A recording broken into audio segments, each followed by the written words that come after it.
Hi, Dr. Alex here, and welcome to a video which, as you can tell from the title card, is intended to thank all my YouTube friends for being just that, my friends. Obviously, after the musical excesses of Bird of Prey 5's thank you video, I got to thinking that there are many YouTube friends out there who really all deserve my appreciation and thanks for their support and friendship over these last 2 or 3 years.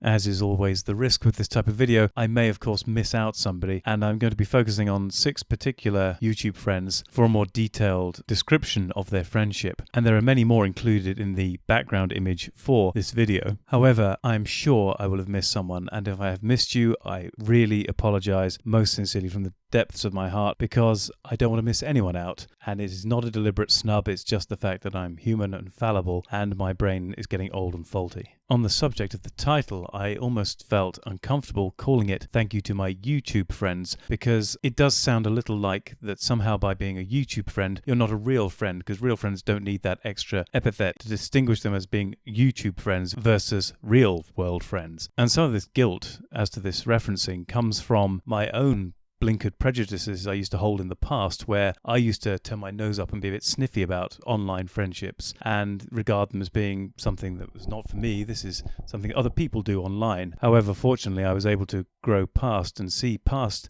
this blinkered prejudice and learn to appreciate all the friends I have, whether they're made through YouTube and online or made by running them in the physical world situations of everyday life.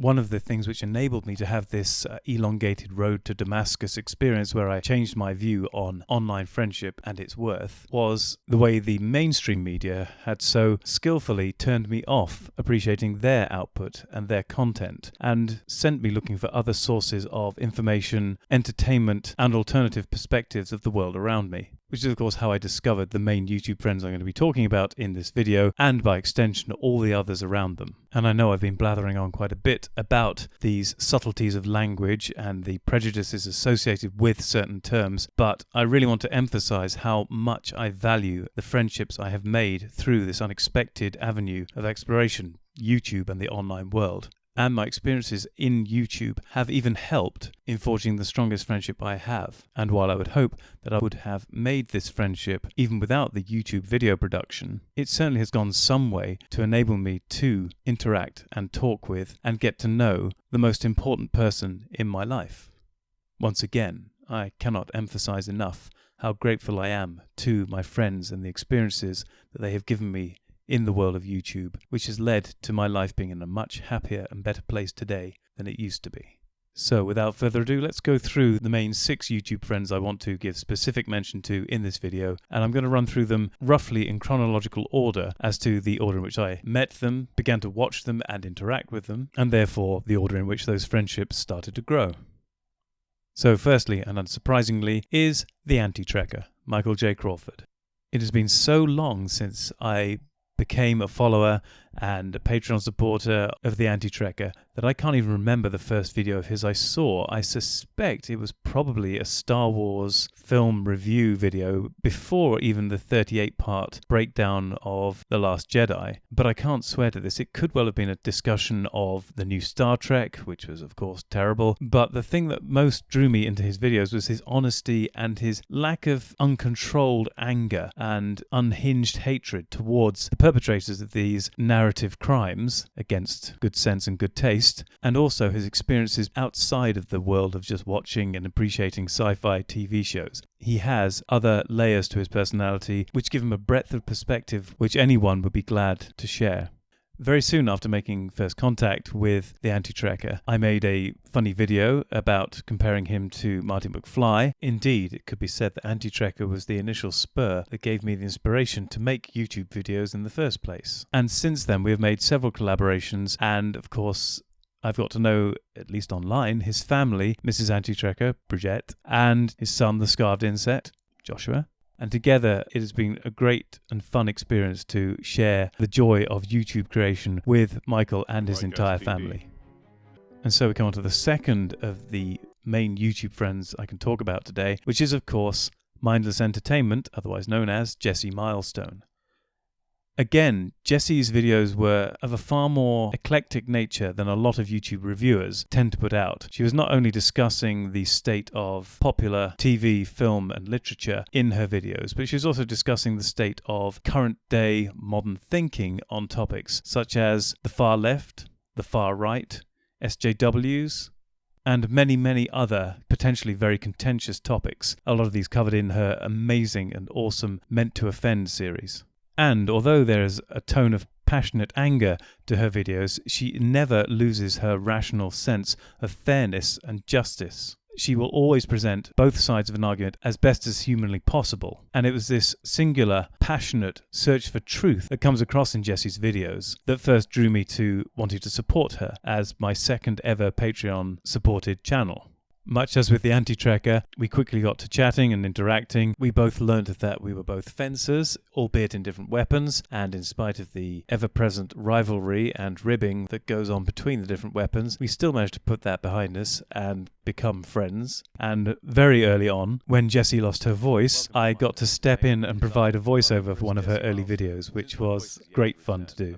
This reminds me that something that both the anti-tracker and Jessie have done over the years is support me in spite of the fact that they have their own troubles and their own life problems to overcome. And I've always appreciated the efforts they've put in to help support and lift me up and help carry me in my troubles, minor as they are in comparison to their own. And again, this is why I truly appreciate having them as friends. Not just YouTube friends, but they are friends. Of course, Jessie has had me on one of her live streams, which was terrifying for me in a way because I wasn't used to this format, but it was amazingly good fun, particularly the desperately frenetic Mad Libs at the end of the live stream. Jessie's helped me by guest starring in one of my earlier Doctor Who videos, where she played an excellent surly barman, complete with moustache. And as with the Anti-Tracker 2, they've both been helping to promote my latest offerings of The Doctor Reads the Doctor by the Doctor, Season 12, both in book and in the original video form too. So thank you, Jessie and Michael, for being my friends. And in the usual way, my brain has just reminded me that, out of sequence from how I originally intended to say it, I'm thankful too to have met Jeff of World Class Bullshitters fame, as he is Jessie's loving boyfriend. And again, it is one more illustration of how one friendship leads to another friendship and a network of us YouTube friends who all support each other. Which leads me on to my third main mention, which is, of course, the Dark Overlord of Doomcock. Doomcock was only the third person I supported on Patreon, and when I first saw his videos, I was initially kind of thrown and turned off by the visual aesthetic of it, and thank goodness I listened long enough to hear his words, because it is there that Doomcock's true strength lies. Again, much like the Anti-Tracker and Jessie, he has a rigorous, logical mind which he applies to his assessment and his critiquing of writing, acting, and filmmaking and TV production in general, with a laser-like precision and which cuts just as deep.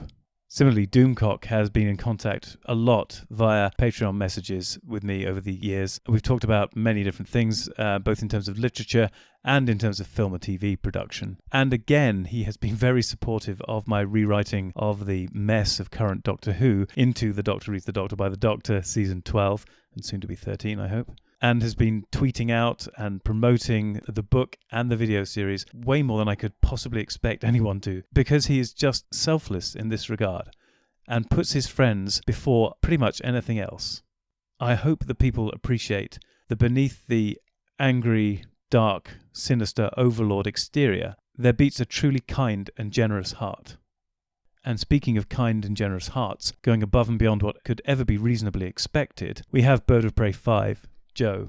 As you're probably already aware, Joe has been tirelessly promoting the book, The Doctor Reads the Doctor by the Doctor, Season 12, and the video series on YouTube, from which it was derived, to the extent that he has bought a copy, not just for himself, but also for Gary from Nerdrotic, who, apparently, Jessie from Mindless Entertainment, has also spoken to about my series and book. So, Gary, I hope you're enjoying them, and I look forward to hearing from you at some point.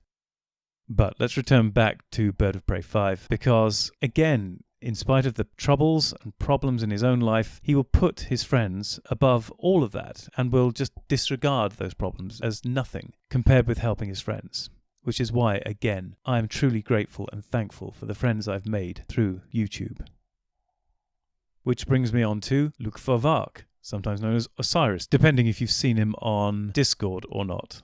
Now, Luke isn't a massive video creator on YouTube, as some of the others I've mentioned are, but Luke is just as supportive and just as creative and just as helpful to his friends as anyone else I've made friends with on YouTube. And this video has got nothing to do with massive channel sizes or what you create or what you give or what you can do for anyone else. Anything you do for a friend is beyond measure in value. And I'm incredibly grateful for Luke when I visited Paris that he came to meet me. He even brought his mother. I met his mother. We went to an astronomy event run by the Paris Observatory, and the friends I was visiting in Paris and Luke and his mother, myself, all got together and literally looked at the stars together. Luke has not had an easy time over this last year, and I hope you will all give Luke your good thoughts and support and wish with me that he can overcome all the difficulties he may face now and in the future. Which leads me on to the final main mention I was going to make in this video, which is for TheRookie Critic, otherwise known as Jeff.